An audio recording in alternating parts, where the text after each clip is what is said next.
Sahabat YKB, jumpa lagi dalam acara Gema Kasih Indonesia. Pada episode kali ini kita akan mengambil tema hak asasi manusia dan kekristenan.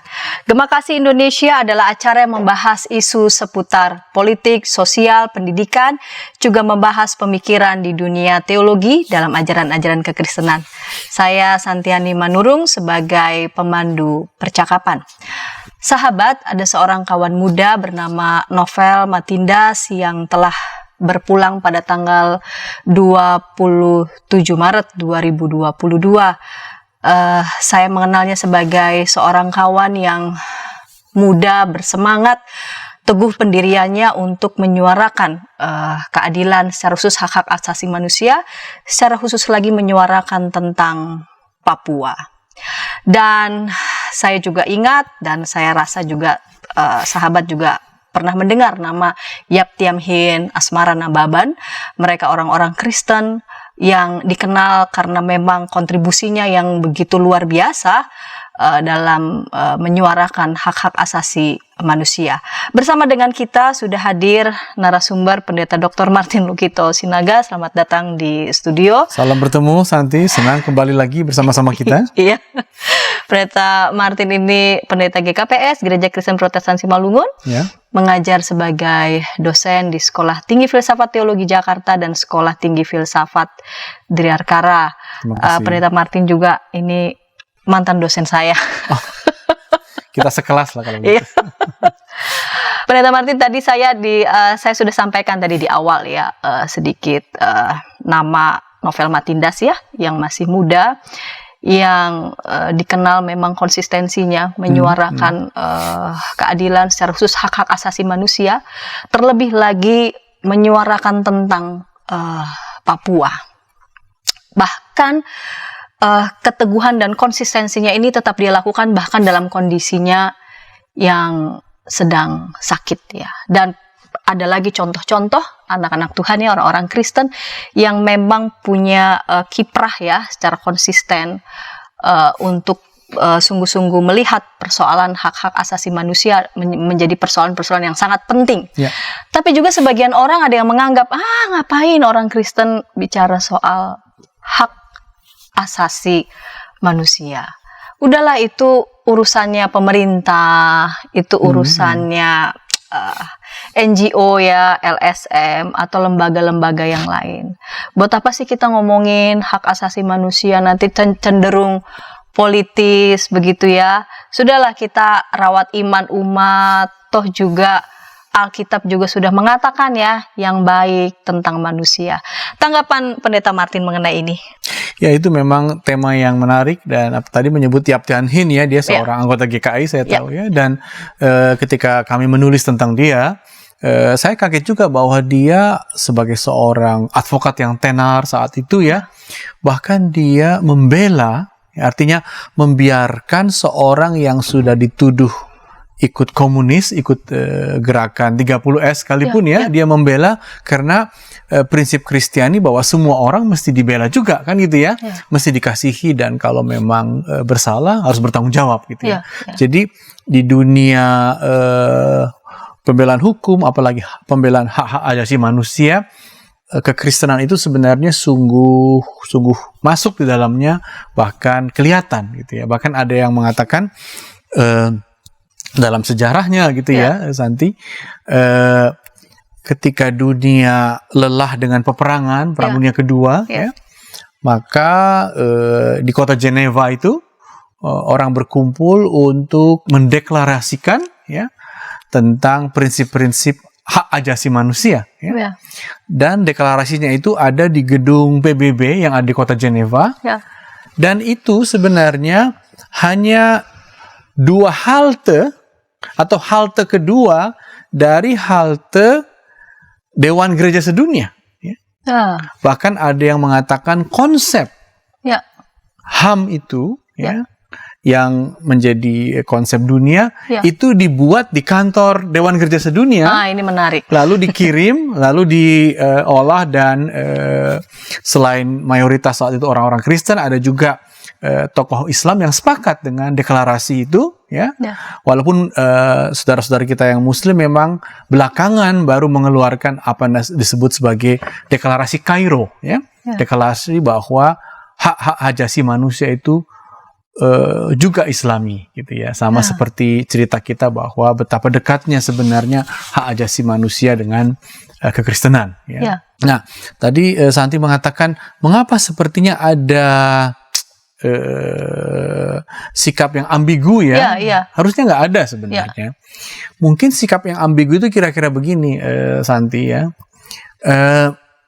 Dengan adanya hak hajasi manusia, ya, maka muncul satu bahasa yang disepakati siapapun di dunia ini, gitu ya, berdasarkan deklarasi kesepakatan itu, bahwa ada hak, ya, rights yang disebut inalienable rights. Apa itu? Hak-hak yang oleh apapun tidak bisa dicabut.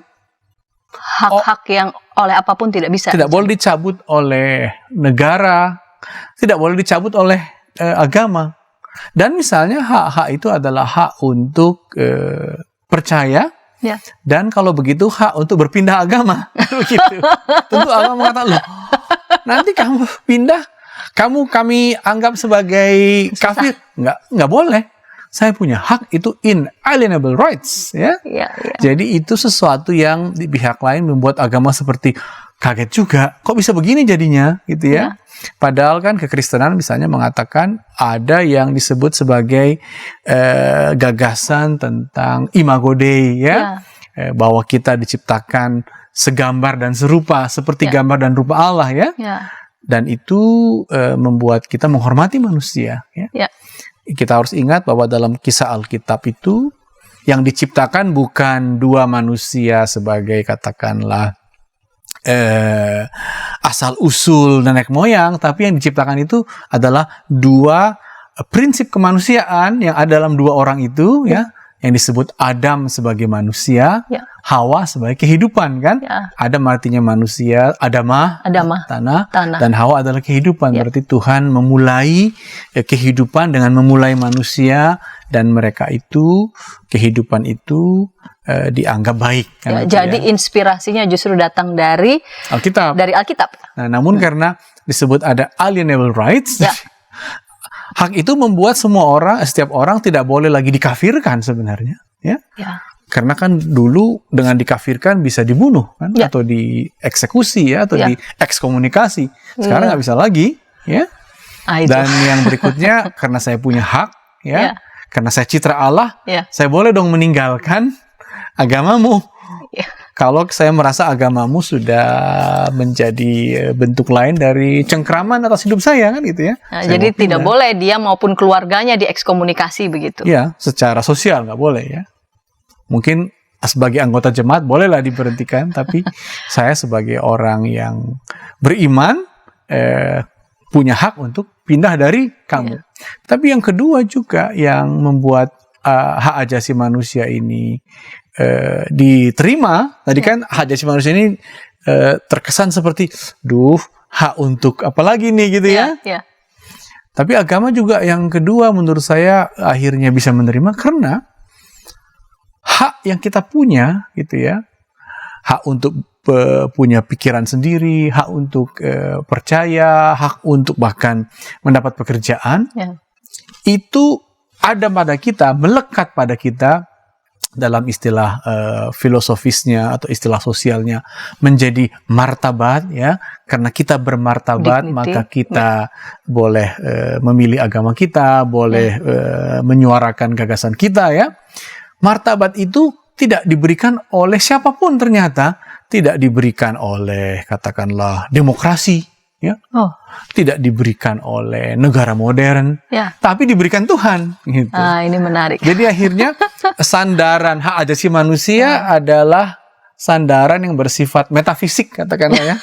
Sandaran ilahi, ya. Tapi di pihak lain, dengan adanya hak hajasi manusia, agama tidak boleh membatasi saya. Jadi Tuhan itu lebih besar berarti dari agama, ya. Itu dia, di situ temuan yang luar biasa bahwa at the end, gitu ya, bahwa Tuhan itu membuat saya bermartabat, ya. Bahkan kalau saya baca ini dari Undang-Undang HAM Indonesia ya, tahun 99 dikatakan hak asasi manusia adalah seperangkat hak yang melekat ya pada hakikat dan keberadaan manusia sebagai makhluk Tuhan yang Maha Esa dan merupakan anugerahnya. Jadi kita dianugerahi, diberikan itu undang-undang loh, ya. Sehingga Tuhan itu membuat kita bahkan bisa berbeda pendapat dengan agama kita, kan gitu. Karena yang melekat itu adalah hak untuk meyakini, hak untuk berbicara, hak untuk punya pendapat, dan hak untuk mendapat kehidupan yang layak, misalnya.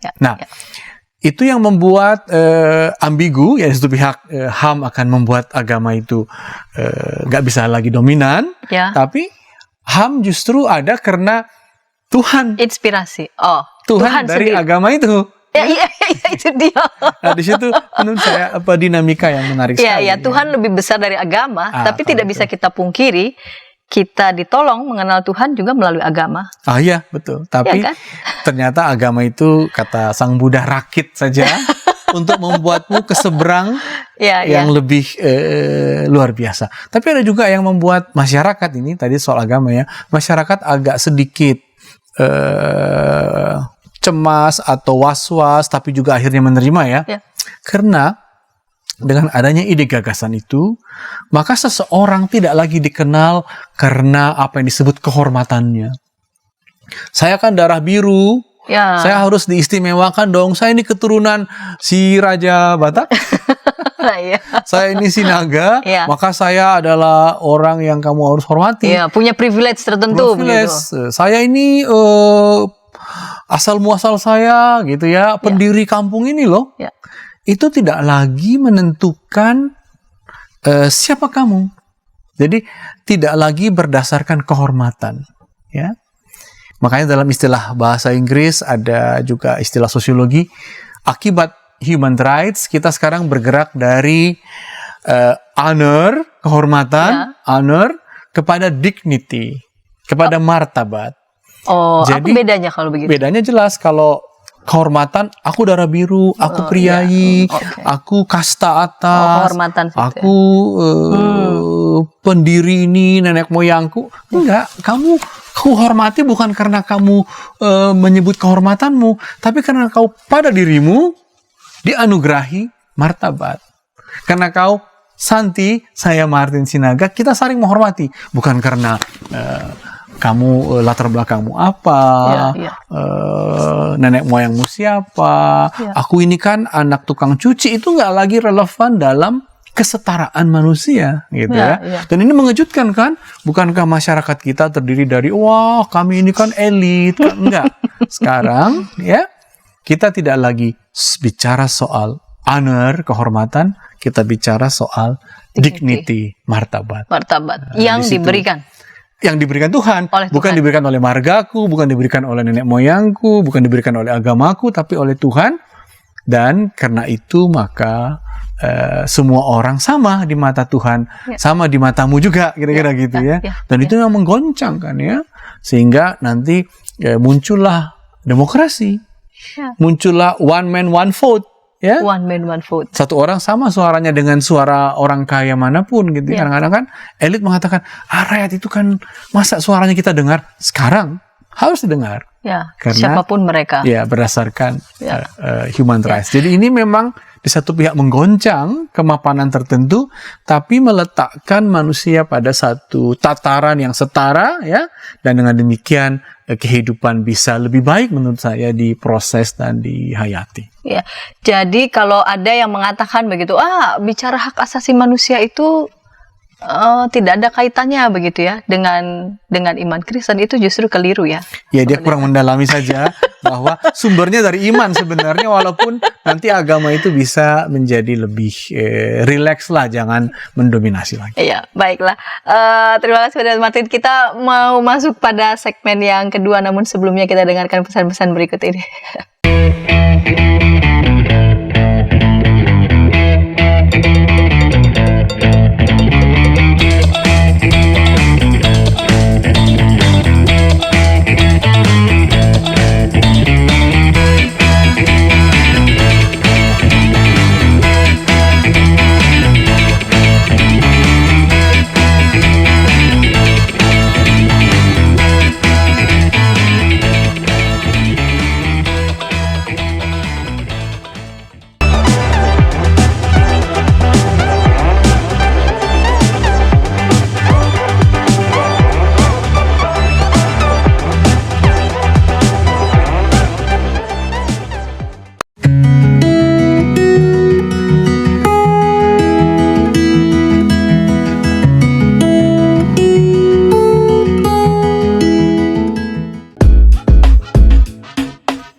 Sahabat, mari dukung pelayanan dan pekabaran Injil melalui YKB dengan membagikan link acara ini kepada sebanyak mungkin orang.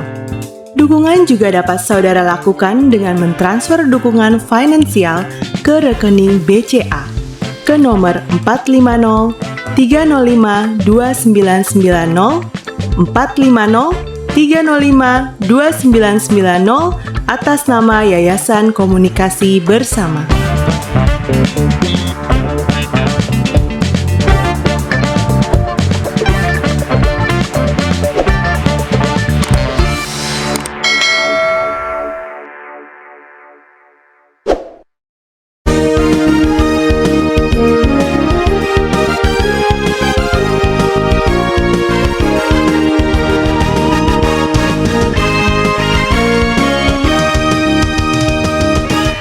Sahabat, senang masih bersama dengan kami dalam acara Gema Kasih Indonesia. Pada episode kali ini kita mengambil tema kekristenan dan hak asasi manusia.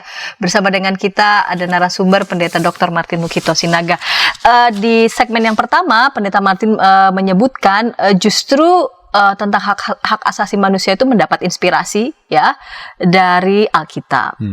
Selain memang tentang imago Dei, manusia diciptakan sebagai gambar dan rupa Allah, teks-teks seperti apa lagi begitu ya di dalam Alkitab yang memang sangat kuat begitu dan menginspirasi betapa martabat kemanusiaan, martabat manusia itu sungguh-sungguh sangat dihargai begitu ya, sungguh-sungguh sangat dihormati dan dimuliakan oleh Tuhan. Ya, ini memang tema yang menarik sekali ya. Jadi Alkitabiah sekali sebenarnya hak asasi manusia. Ya. Tapi mengapa gereja kadang-kadang terlambat ya untuk mengadvokasinya ya. Nah, dalam Alkitab ada sebenarnya dinamika tentang iman dan manusia yang luar biasa ya. Dinamikanya mungkin disederhanakan begini. Umumnya kita melihat Alkitab itu sebagai buku iman memang ya. Dan itu mengarahkan kita pada pujian seperti Mazmur ya. Dan istilahnya pada ibadah ya. Dan memang Alkitab juga berisikan kehidupan dalam ibadah, bahkan dalam konteks Perjanjian Lama kehidupan itu amat diwarnai oleh pengorbanan kita gitu ya. Oleh perpuluhan. Lalu ada kaum Levi yang bertugas khusus untuk melayani bait Allah atau melayani di sinagog-sinagog kan gitu ya. Dan mereka menekankan ya soal agama, soal firman Tuhan adalah soal imanmu dan soal ibadahmu ya. Dan kita kan juga sehari-hari di gereja manapun di GKI ditekankan agar kita beribadah hari Minggu ya. Dan mengambil waktu untuk bersaat teduh, berdoa ya. Dan kalau kita punya masalah kita datang sebagai orang beriman dan datang sebagai orang yang berdoa. Tapi uniknya di Alkitab tidak kalah pentingnya, nah itu suara yang bisa mempersoalkan ibadah, ya misalnya seperti Nabi Amos, Hosea yang mengatakan, nggak kuperlukan ibadahmu itu kalau kau tidak berdamai dengan sesamamu, ya. Bahkan seorang nabi bernama Nathan mengatakan kepada Raja Daud, walaupun kau raja, tapi kau harus bertanggung jawab, kan gitu ya. Dan kita mendengar misalnya para nabi-nabi mengatakan bahwa yang paling penting adalah hak-hak janda, hak-hak anak yatim piatu dibela, kan itu. Dan lebih dari itu yang luar biasa dari Alkitab kita menurut saya adalah mungkin satu-satunya ya yang ada ditulis di kitab suci agama-agama. Ini bukan karena saya sedang berdebat ini, tapi satu-satunya mengatakan budakmu pun harus istirahat. Ya. Yaitu pada hari Sabat. Ya. Dan by the way, Santi, dunia yang rakus dengan kapitalisme ini, misalnya di Wall Street gitu, akhirnya mungkin hanya mengikuti perintah Tuhan yang satu itu. Mereka harus berhari Sabat ya, kalau Sabtu dan Minggu sih tutuplah gitu ya. Sekalipun mereka pengen duit ya. Semoga kita juga begitu ya. Jangan lupa merayakan uangmu dan katanya memberi perpuluhan dengan harta milikmu ya. Jadi sebenarnya di Alkitab kita ada dinamika bahwa kemanusiaan ini harus kita lindungi, Bahkan kita muliakan dengan apa tadi saya katakan ya. Orang-orang yang kalah, kamu harus bantu. Janda, anak-anak, budakmu, beri istirahat. Kan gitu ya. Mungkin sekarang pembantu rumah tanggamu lah. Beri istirahat. Ya. Tapi juga kalau ada ketidakadilan, percuma kamu beribadah kalau kamu menindas. Kan gitu ya. Maka perlu keadilan, dan itu rupanya suara Alkitab yang terus-menerus ya bukan menghantui lah ya, menerangi jiwa orang-orang Kristen, walaupun mereka misalnya pada abad pertengahan udahlah kita serahkan semua pada raja, pada paus gitu ya, atau pada abad nasionalisme udahlah dengarkan saja hukum. Makanya di Amerika dulu kan hukumnya orang hitam itu budak. Kan Amerika kok lama sekali mendengar Alkitab bahwa budakmu itu beri istirahat, bahkan jangan kau perbudak karena dia sesama manusia. Kenapa lambat sekali? Itu memang pertanyaan kita yang harus kita renungkan. Tapi poinnya adalah di Alkitab selalu ada suara itu ya, dan ini menjadi suara yang akhirnya mengambil kesimpulan pada hak asasi manusia itu harus dibela gitulah. Tapi juga kan betul itu ada gitu ya di dalam teks. Tetapi juga kan tidak mudah begitu ya sikap orang Kristen. Entah bagaimana ada kecenderungan mungkin memilih teks. Ya. Memang teks itu ada para nabi Hosea, Amos begitu ya, atau Yesaya dan lain-lainnya tidak ragu untuk bersuara, bahkan kepada penguasa pun begitu ya, seperti Yohanes Pembaptis begitu ya, tidak ragu untuk mengkritik sampai telinga para penguasa begitu ya, sampai memerah begitu mendengarkan kritik mereka yang begitu sangat tajam. Atau sebagian begitu orang Kristen mungkin lebih memilih ya sudahlah, oke, kita memperhatikan ya hak asasi manusia untuk keperluan membantu yang miskin begitu. Tapi begitu urusan advokasi katakanlah gitu ya.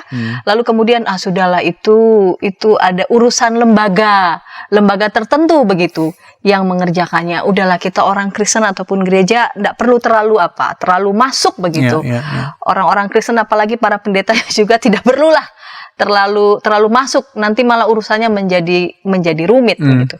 Bagaimana Pendeta Martin melihatnya? Juga bisa menggali bagaimana sejarah begitu ya, para gereja-gereja, bapak-bapak gereja menggumuli tentang ini. Itu memang penting sekali ya. Jadi rupanya ketika saya baca sejarah demokrasi dan sejarah perbudakan gitu ya, dalam hati saya, ada nggak sih dicatat sejarawan ini bahwa gereja itu membantu kan gitu ya?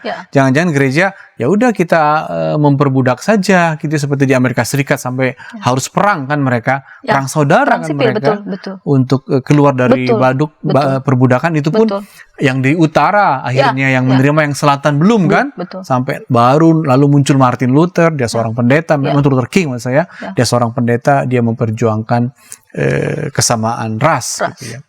Tapi menarik sekali dalam sejarah memang ini menarik sekali. Ketika muncul metodisme di Inggris gitu ya. Jadi ada gereja yang mapan. Jadi ada bahaya kalau gereja itu mapan, dia tidak cukup bisa melihat suara-suara HAM. Dia hanya mengikuti suara-suara pemerintah, ya.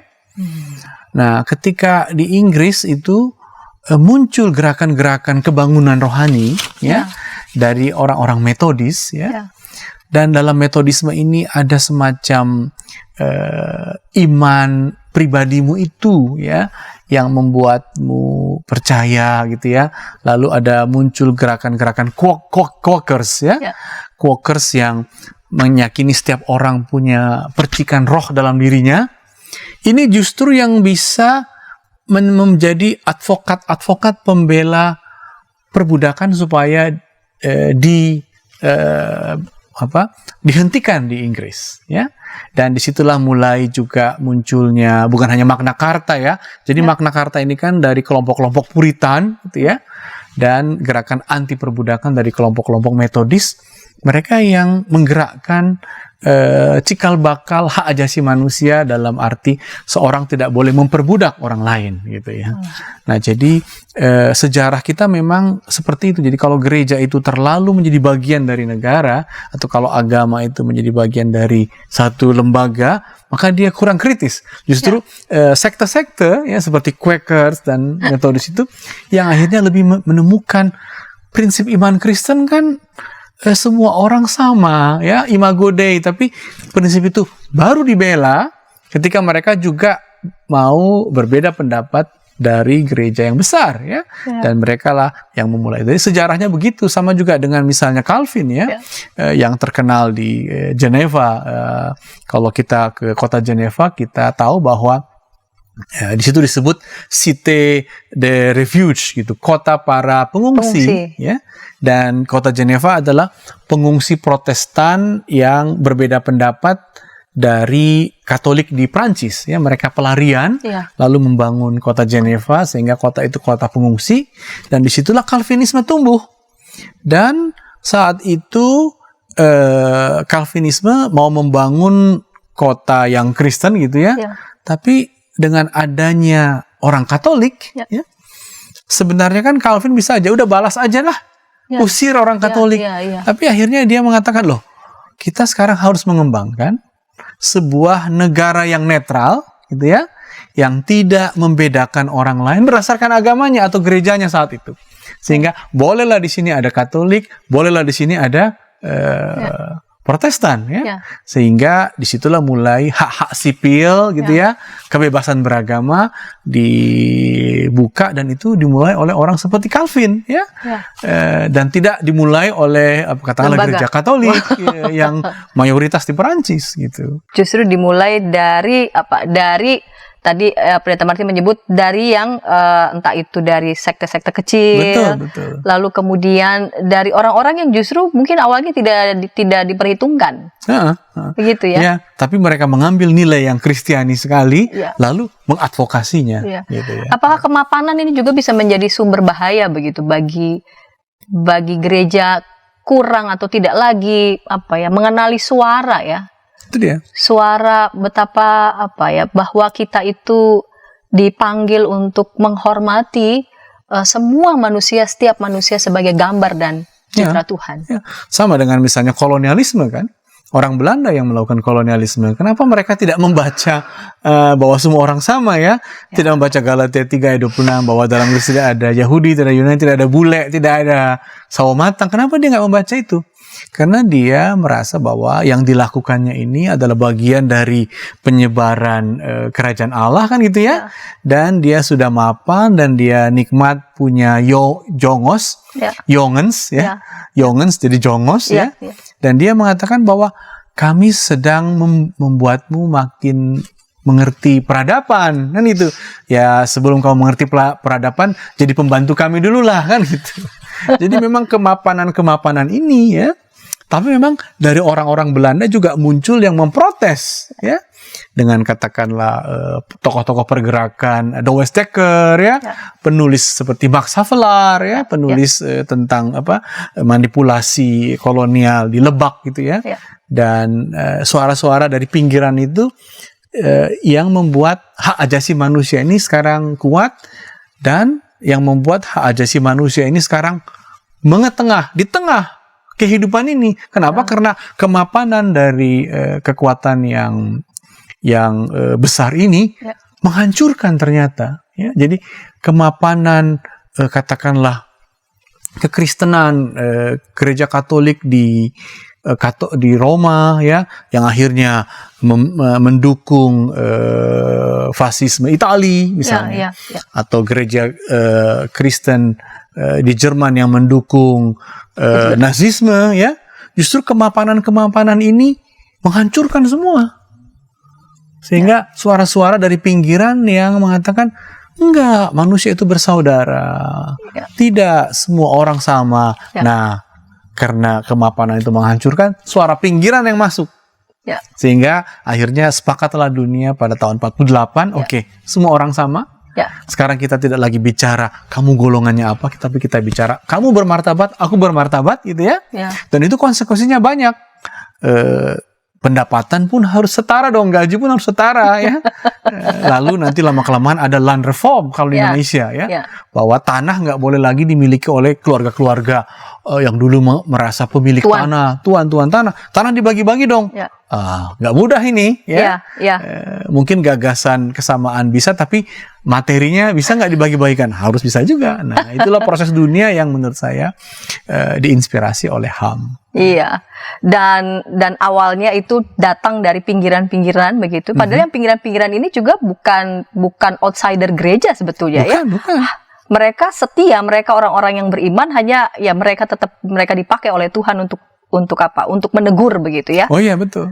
Gereja yang sudah terlanjur mapan, lalu kemudian lupa pada panggilannya bahwa gereja harus menyuarakan bahwa semua orang itu sebagai gambar dan citra Tuhan. Baiklah, Pendeta Martin, kita mau masuk di segmen yang ketiga, namun sebelumnya kita dengarkan pesan-pesan berikut ini.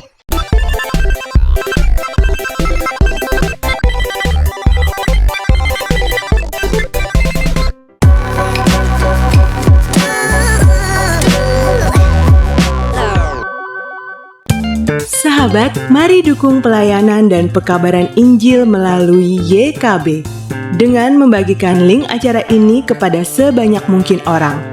Dukungan juga dapat saudara lakukan dengan mentransfer dukungan finansial ke rekening BCA ke nomor 450 305 2990 450 305 2990 atas nama Yayasan Komunikasi Bersama.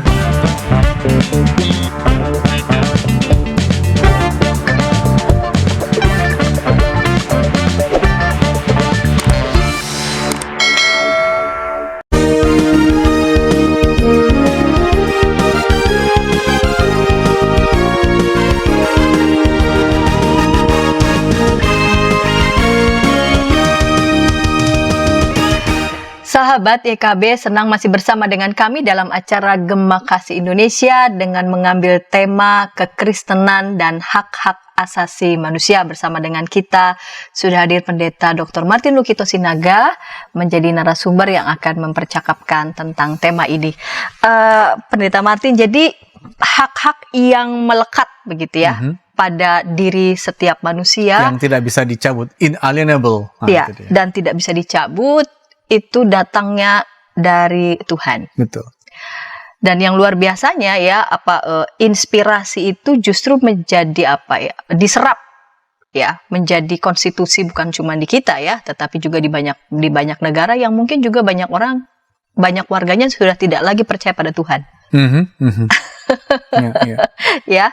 Nah, tapi kan hak-hak yang diberikan oleh Tuhan itu, ataupun setiap manusia yang sudah diberikan kehidupan begitu ya oleh Tuhan itu juga kan ada tidak bersifat universal begitu ya.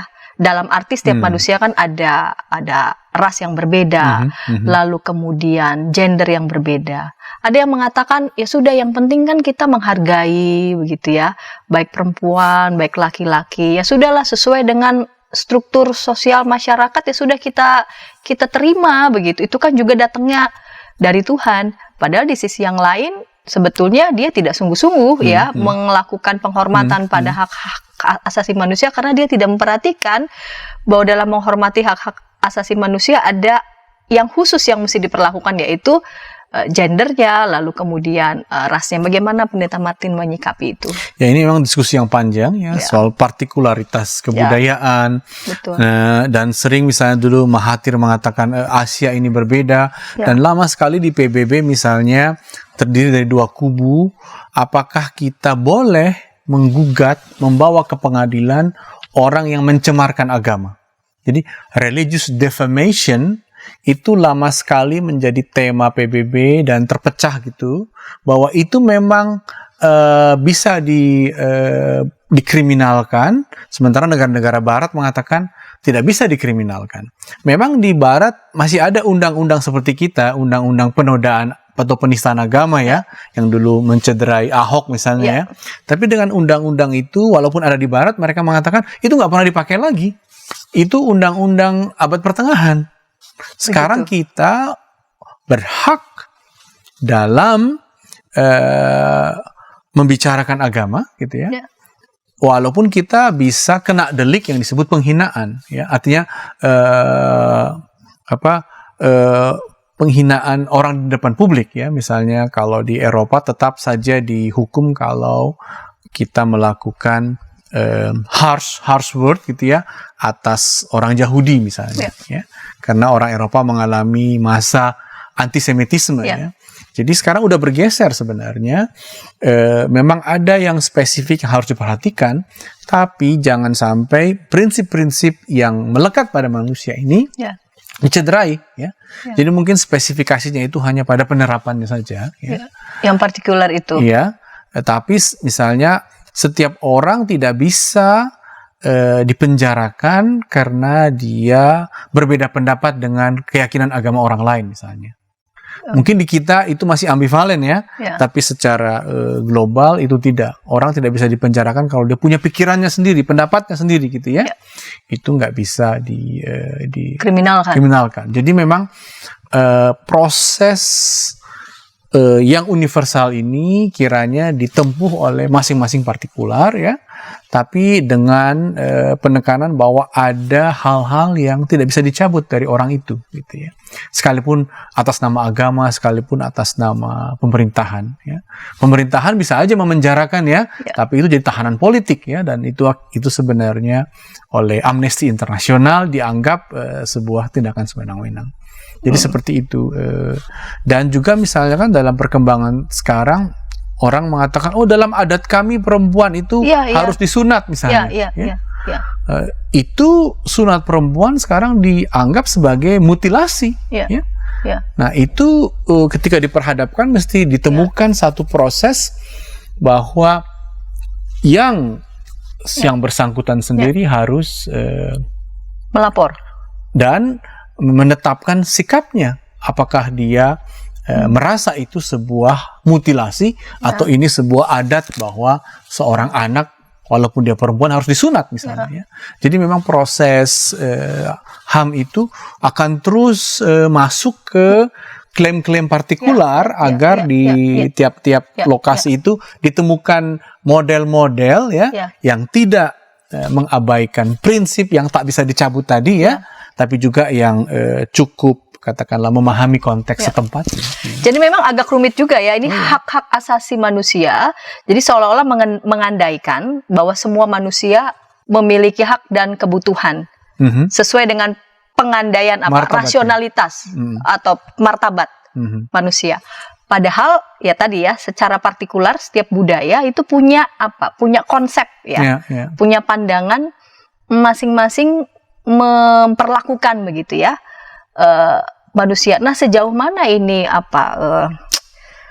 hak asasi manusia begitu ya berhadapan dengan katakanlah budaya tertentu yang dianggap di hadapan hak asasi manusia itu ini merugikan perempuan misalkan. Bagaimana, apakah bisa begitu negara atas dasar hak asasi manusia lalu kemudian intervensi masuk begitu? Nah itu pernikahan di bawah umur misalnya. Nah, iya. Jadi memang kita kan setelah 98 lah kira-kira oleh Habibie ada komisi HAM kan gitu ya. Jadi memang gagasan universal itu mesti diperjuangkan ya, dan memasuki ranah-ranah yang sensitif sekalipun sensitif secara kultural dan agama. Kalaupun agamamu membolehkan pernikahan anak-anak, tapi sebagai manusia dia harus memperjuangkan haknya untuk bersekolah misalnya, sehingga pernikahan anak kita tolak dan Indonesia kita ada sedikit perdebatan, akhirnya kita menerima usia 17, 19 ya sebagai batas minim batas minim pernikahan kan ya. Soal sunat sekarang kebudayaan sudah mencoba mengurangi atau mencari solusi, mungkin sunatnya lebih simbolik saja, sunat perempuan ya maksud saya. Dan itu dianggap sebagai mutilasi sebenarnya. Kejahatan bahkan ya. Jadi proses ini perjuangan juga dan kita bersyukur negara kita telah menempuh apa yang disebut ratifikasi ya. Jadi gagasan-gagasan universal itu telah kita jadikan milik kita, lalu kita buat undang-undangnya ya, agar undang-undang itu menjadi model kontekstual dari apa yang disebut misalnya ratifikasi HAM internasional atau ratifikasi hak pada ekonomi dan kebudayaan dan lain-lain. Karena tema episode kali ini bicara spesifik ya, kekristenan dan hak-hak asasi manusia. Untuk konteks Indonesia ya, bagaimana? Apakah iklim semangat begitu ya, gereja secara ekumenis begitu, sungguh-sungguh serius ini ketika berhadapan dengan kasus-kasus hak asasi manusia. Itu sebut saja semisal salah satu Papua atau yang lainnya. Nah, sebelum ke Papua ya menarik sekali bahwa ketika negara ini hendak didirikan ya, ketika ditanya apa dasarnya, kan dulu terjadi semacam diskusi apakah dasarnya juga memberi tempat yang istimewa pada Islam, kan gitu ya. Lalu tokoh-tokoh Kristen, tokoh-tokoh ekumenis loh, yaitu Samratulangi, Latu Harhari, Ongelen ya, mereka bertemu di Tretes di dekat Surabaya, dan dengan pertemuan itu mereka mengambil kesimpulan bahwa mereka harus memasukkan prinsip-prinsip yang lebih setara dalam konstitusi kita, sehingga mereka melalui seorang Jepang bernama Shigeta Nishijima bertemu dengan Hatta ya, dan Hatta akhirnya sepakat bahwa 7 kata yang mengistimewakan pelaksanaan syariat Islam bagi pemeluk-pemeluknya itu tidak boleh masuk sebagai basis bersama. Sehingga kekristenan sebenarnya sudah sadar bahwa advokasi kesetaraan warga negara itu mesti menjadi dasar konstitusi. Ya. Jadi sebenarnya pada basis yang fundamental sekali orang Kristen sudah aktif. Kalau orang-orang Kristen ini tidak datang, tidak berjuang, maka mungkin Indonesia udah berbeda kan ya. Justru dengan itu. Lalu tentu saja tadi seperti kita sebut dalam konteks Yap Tiam Hin gitu ya, bahwa korban-korban yang dianggap sebagai katakanlah pengkhianat mesti juga dibela ya. Sebab mereka juga punya hak untuk bersuara. Tidak ada prasangka sebelum ditetapkan oleh hukum ya. Lalu setelah itu kita ingat misalnya pada masa-masa reformasi ya, bahwa orang-orang Kristen juga ikut, dan hal ini juga kita mengingat novel ya, Matindas yang menyuarakan Papua, karena Papua ini menjadi satu pertaruhan ya. Apakah orang Kristen bisa membantu saudaranya dalam kesetaraan, dan apakah negara modern kita Indonesia ini cukup terbuka pada saudaranya yang jauh ya, yang mungkin secara kultural berbeda, tapi sebenarnya ikut dalam satu negara kesatuan Republik Indonesia ini. Jadi itu pertaruhan kita, dan memang sebenarnya apa yang disebut peta jalan damai gitu itu adalah upaya bukan hanya oleh pemikir-pemikir Indonesia di LIPI, tapi juga oleh gereja, oleh PGI, oleh dunia ikut memasukinya. Makanya menarik sekali bahwa katakanlah banyak orang-orang di Papua yang tidak sepakat ya, mereka dinamai sebagai kelompok bersenjata ya, bukan teroris loh. Jadi dengan mereka dinamai sebagai kelompok bersenjata, sebenarnya ada kesempatan bahwa jalan damai ditempuh gitu ya, bahwa mereka itu hanya sebuah gerakan kecil yang mungkin belum cukup sepakat dengan banyak hal. Nah, disitulah kesempatan gereja untuk ikut menyuarakan, ikut membantu satu platform ya, yang setara ya. Dan teman kita Novel Matindas orang yang menyuarakannya, seperti juga Amnesty International juga menyuarakannya ya, sekiranya. Adakah sebentuk semacam cara yang bukan mau mengatakan cara yang aman ya buat gereja, karena untuk hal-hal tertentu yang seperti ini ya gereja harus bersuara begitu, gereja harus maju begitu ya, menyuarakan tentang hak-hak asasi manusia. Namun juga sadar betul bahwa kita tidak bisa memungkiri di sana sini, apalagi bicara soal di hadapan negara begitu ya, ada berbagai macam perbedaan pendapat, ada berbagai macam putaran-putaran kepentingan begitu. adakah semacam apa ya, cara, atau mungkin juga sebagian orang Kristen mungkin karena bingung kali, kalaupun gereja mau berbuat itu seperti apa begitu, bentuknya supaya tidak terjebak ataupun terjerumus nanti pada tindakan yang justru tidak gerejawi. Mungkin kali ada beranggapan seperti itu. Ya, sebenarnya kan seperti tadi percakapan kita, fondasi iman kita mendukung hak asasi manusia dan hak-hak ikutannya ya. Sebenarnya kuat ya. Kita ini citra Allah ya, yang diberi martabat, dan kita perlu memperjuangkan martabat. Dalam sejarah kekristenan, martabat itu mungkin agak lambat ya, tapi lama-kelamaan juga oleh orang-orang Kristen juga ya, penghapusan perbudakan ya, bahkan tahun 48 hak asasi manusia diinspirasi oleh gagasan-gagasan Dewan Gereja Sedunia juga. Nah, memang gagasan HAM ini kompleks. Ya, jadi kalau kita katakanlah melihat kepustakaan on human rights itu banyak sekali turunannya, bukan lagi apalagi ekosok, hak ekonomi sosial ya, dan kapasitas gereja kalau dia oleh dirinya sendiri nggak akan mampu. Ya. Seperti tadi cerita kita, gereja menghabiskan waktu membaca ayat-ayat Tuhan, bukan ayat-ayat konstitusi kan itu. Ya. Nah, akibatnya gereja itu perlu membangun organisasi, lalu memilih organisasi tertentu atas nama gereja untuk mengerjakannya. Ya. Makanya kita meminta PGI dengan Desk Papua ya untuk mengerjakannya. Dan kalau begitu gereja juga perlu bekerja sama, katakanlah dengan LBH ya, lembaga bantuan bermitra ya, dan mengerjakannya secara global karena isu HAM adalah isu global sekaligus lokal gitu. Jadi disinilah kita memerlukan gereja yang berorganisasi ya, memberi perhatian, memberi sumbangan, minimal secara mendasar mengerti, tapi ketika HAM menjadi satu tema perjuangan yang harus berhadapan dengan negara, berhadapan dengan kekuatan militer, ya kita membutuhkan lembaga-lembaga antara itu ya, yang membantu kita, karena itu memerlukan kepintaran, kecakapan, knowledge yang tidak sedikit dan jaringan yang tidak kecil. Ya, itu dia.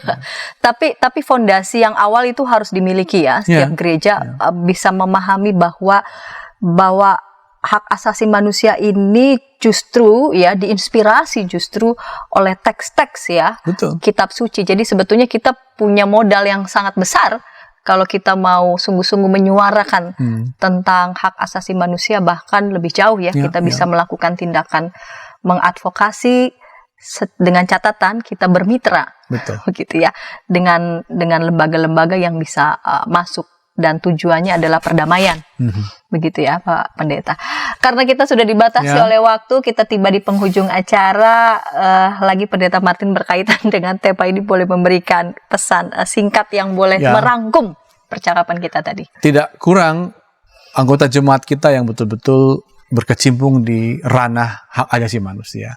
Barusan teman kita Novel Matindas, tapi juga tokoh GKI seperti Yap Tian Hin adalah penggagas HAM. Betapa dekatnya HAM dengan manusia Kristen, betapa dekatnya HAM dengan Alkitab.